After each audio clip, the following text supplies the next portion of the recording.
Good morning, everybody. I'm Carolyn Opio, and I am a natural resource officer based in Rome. And today I'm going to talk to you about the environmental performance of the dairy sector. And what I'll try not to do in this presentation is to put numbers on the sector. What I want to talk about today is what FAO is actually doing in order to improve the environmental performance of the sector. So in this presentation, I'll just give you a brief snapshot very quickly of the global trends in the dairy sector. And then I will look at briefly what this means in terms of the future food landscapes, what are the opportunities and what are the threats for the dairy sector. I will also touch on what other challenges that the dairy sector is facing, and this is not only related to the dairy sector, but the livestock sector at large. And what are the key major environmental concerns related to the sector. And then I will spend a bit of time on FAO's initiatives to improve environmental performance of the sector. So over the last 4 decades, milk production has increased rapidly, and what we have seen is a convergence of trends in milk production, particularly in the developing countries where milk production has been increasing and has today surpassed production in the developed countries. At the same time, what we are seeing also is an increase in consumption trends. Consumption in developing countries has increased between 1991 and 2007 by 4%. And this increase has mainly has occurred mainly in the Asia region, as you can see in Southeast and Southeast Asia. And these trends are expected to continue into the future. So what are the key drivers of consumption? Since 1990, what we have seen is an increase in the demand for livestock food products. Milk production, demand for milk has increased by about 30%, 60% for meat, and 80% for eggs. And it is expected that in 2030, the increase in the demand for livestock products will increase by 70%.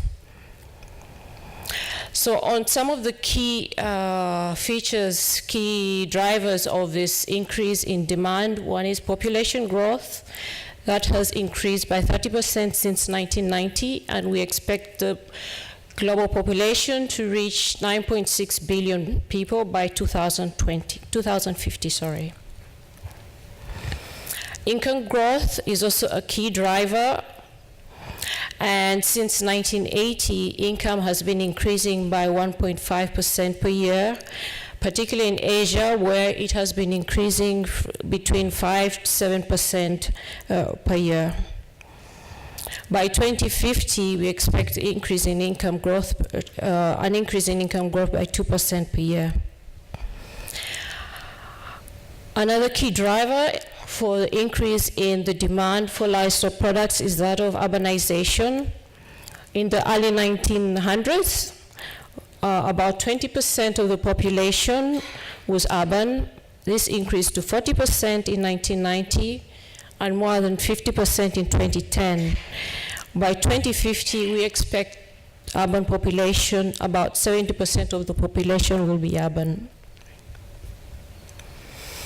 So what do this all mean? What does this mean, and how can the dairy sector, what are the opportunities for the dairy sector? With increasing demand and consumption, we expect this to translate into nutritional and health benefits. And this is particularly in regions such as Asia, where dairy products are a major source of animal protein.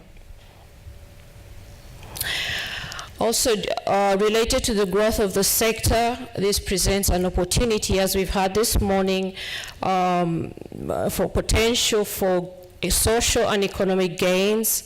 In Asia alone, about 80% of the dairy animals are raised by smallholders. And if managed well, this growth can provide opportunities to improve the environmental sustainability of the sector, particularly if we look at the growth in productivity. And I would just want to show you a graph, some of the results that are coming out of work that we've been doing at FAO. And this graph shows the relationship between emission intensity and milk production. And it shows the benefits of increasing milk production the benefits of increasing milk production and its impacts on the emission intensity. As you can see that as milk production increases, emission intensity per kilogram of product decreases. Of course, there are a number of constraints, as we've had this morning, that the sector will face in trying to meet this increasing demand and trying to feed the more than 9 billion people that we expect in 2050. And some of these have already been highlighted earlier on in the beginning session. And for example, there's an increasing resource scarcity. We're talking about energy and water, increasing competition for resources, feed and land. And there's also an increasing uncertainty that is associated with the rapidly changing climate. And this is mainly because of its impacts that you'll have on livestock production. Other threats or constraints include negative policy interventions, such as the biofuel or the promotion of biofuel, that has had an impact on food prices and inputs for the different input resources that are going into livestock production, such as feed. And this translates, of course, into increasing prices, and increasing prices not only for farmers, but also for consumers. So with regard to that, there are also challenges in terms of what are the future challenges that the sector will face. One is that demand will continue to grow, and this demand actually needs to be accommodated within the context of finite resources. The sector will increasingly be asked to produce more and more with the same amount of resources or even less. Scarcity of resources will continue to shape and will increasingly shape the future food production.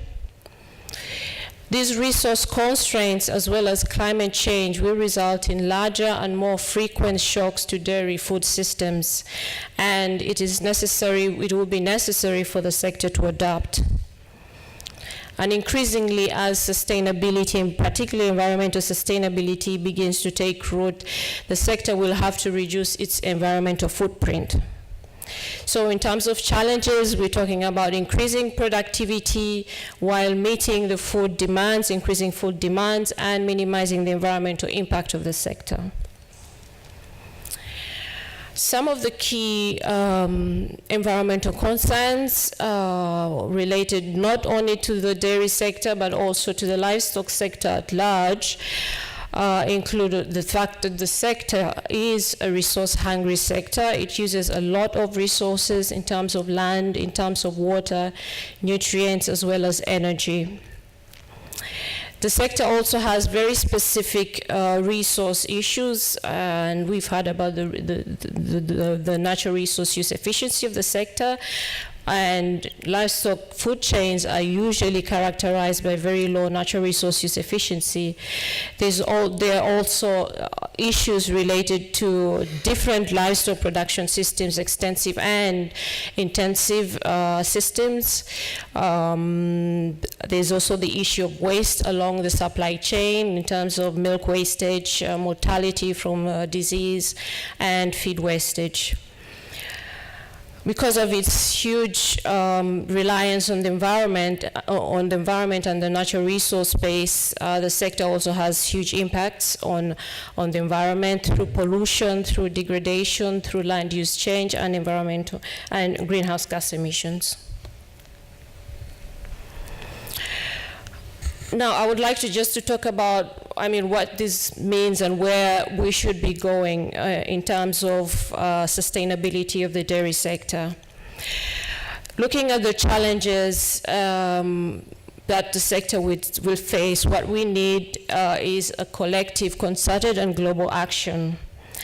And that is mainly because we are talking about big problems, and not only big problems, but also complex problems, and also the fact that the sector is very complex.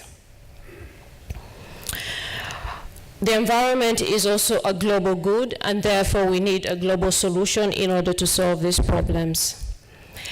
There is also a need for a better assessment of the livestock's impact on the environment, and this requires not only guidance but also methods and also common metrics in order to improve our understanding of the impact on the environment.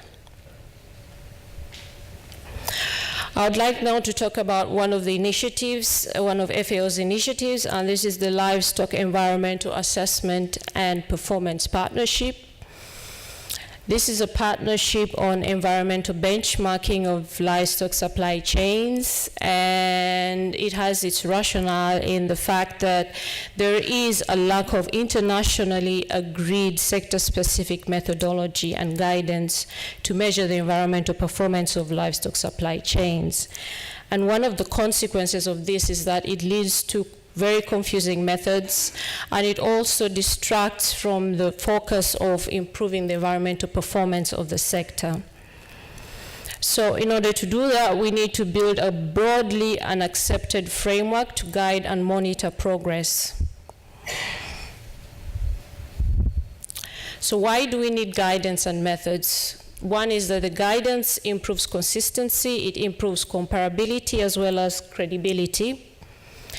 It simplifies measurement and monitoring of performance. It also promotes harmonization across the sector in performance management. And it also, because it involves a number of stakeholders, such as the industry, NGOs, and governments, it provides, a platform for accepting the guidance that has been developed. So what is specific to the LEAP partnership? The LEAP partnership focuses on the livestock supply chains. It develops harmonized metrics and methods to guide environmental performance and improvement. It focuses on a number of environmental criteria: greenhouse gas emissions, nutrient cycles, water, and biodiversity. So what we try to do in the LEAP project is we are trying to move more and more away from greenhouse gas emissions, because a lot of work has been done there, and focusing on the other environmental aspects related to the sector. It's also a multi-stakeholder initiative. It includes governments, civil society, and the private sector. LEAP is based on a key principle that relies on evidence-based dialogue and consensus for sustainability improvement. In order for the metrics or the methods to be accepted by the livestock community, there has to be dialogue and negotiation among the different stakeholders that are involved within the sector.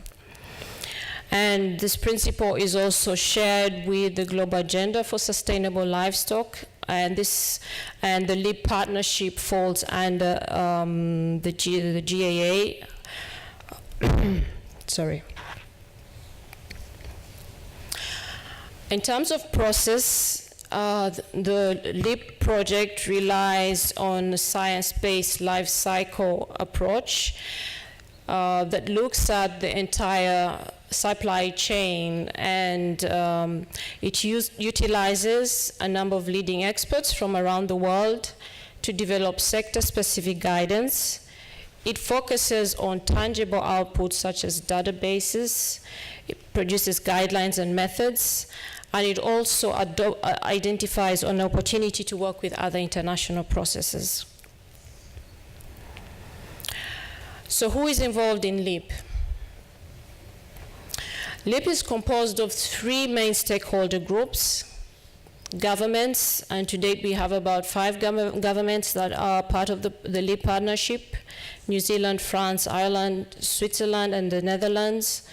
It also is composed of the civil society organizations and NGOs and the private sector. Here, private sector we refer to as the main livestock industry representatives, organizations. And example is the International Meat Secretariat, the International Dairy Federation, International Egg Commission, the Poultry Council, International Feed Industry Federation. Also involved in LEAP or LEAP Steering Committee are the observers, what we refer to as advisory groups, including the ISO, the UNEP, the International Wool and Textile Organization, as well as the EU. The LEAP partnership is hosted by FAO, and participation is open and voluntary. Members, as long as members recognize the objectives and the principles of the LEAP partnership. The LEAP partnership has been set up for 3 years. It was launched in 2012, and it will run, present work program will run until 2015. And it's been, it's divided into a number of phases. Its work program is divided into a number of phases. The phase 1 has been completed. Right now we are in between phase 2, phase 3. Phase 1 is where, the general principles and rules of engagement were set up, the work program was set up. And in phase 2, going forward, is the actual implementation that I will briefly touch on in the next slides. So activity 1 focuses on sector-specific guidelines, and these sector-specific guidelines have the aim of providing a comprehensive definition of methods and guidance that is needed to enable a consistent application of the life cycle assessment approach across the diversity of livestock supply chains.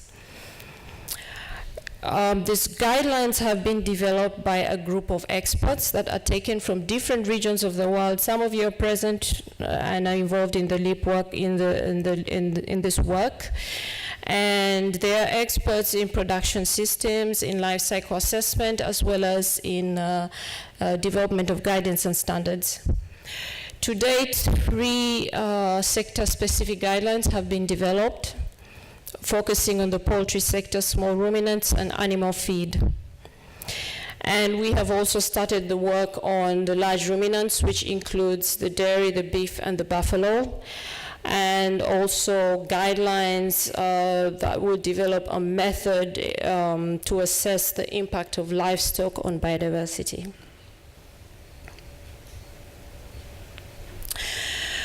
Now, the focus of these guidelines is on environmental performance, and it provides the current guidelines, draft guidelines that have been developed, provide guidance for a select number of environmental impacts. The 3 guidelines, the draft guidelines, all 3 provide guidance on the climate change, global warming potential of the sector, while the poultry and the small ruminants, in addition to climate change, also focus on the use of fossil energy within the sector, guidance on fossil energy use within the sector. The animal feeds goes a little bit further and looks at other environmental impacts such as acidification, eutrophication, and land use. The guidance that has been developed is designed to be applicable in all contexts and all situations, so it covers main production systems and supply chains in different countries and different parts of the region. And that's why when we try to put together these technical advisory groups, we try to have a broad representation of the different regions and people who are knowledgeable in different production systems across the world. The second activity, which is very specific, deals with the development of a database on greenhouse gas emissions from feed production. And here the focus is on major crops that are used for feed. So this database will include greenhouse gas emissions that related to the cultivation of maize, soybean, wheat, barley, and cassava. In addition to looking at the main emissions, the database will also particularly focus on land use and land use change, because this is an area where there is a lot of uncertainty with regard to the emissions. And in terms of delivery of the first version of the database, it should be ready by the end of 2014 this year.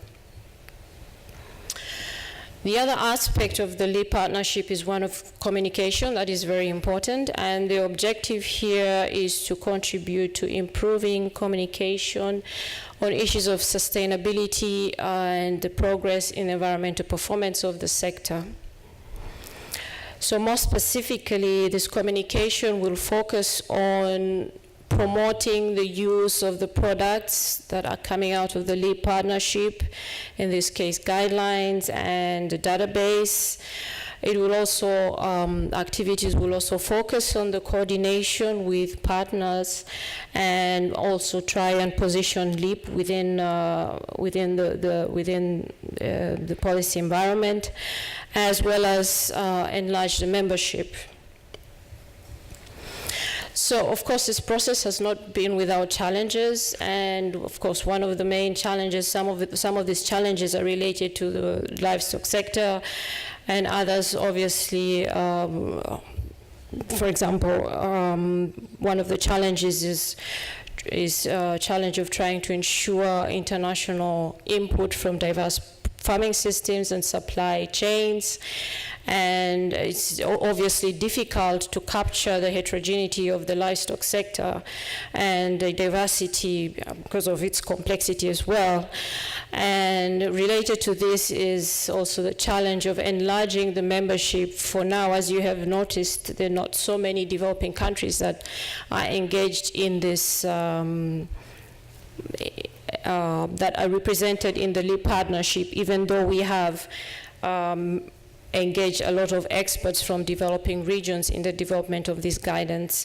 So what we would like to see more is the actual participation of countries within the LEAP partnership. And obviously, as we move away from looking at greenhouse gas emissions and looking at, more complex issues such as biodiversity and water, this is really quite challenging in terms of especially due to the fact that for most of these impacts, the science is not very well developed. So what does the LEAP partnership bring, and what is the comparative advantage of this partnership?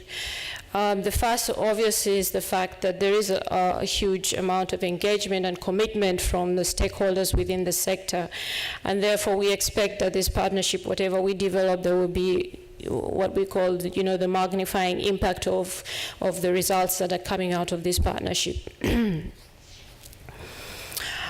And related to that is the fact that LEAP is able to draw on a number of technical expertise that is out there, and that's also that's mainly related to the fact that LEAP is the membership of LEAP cuts across all stakeholder groups within the sector.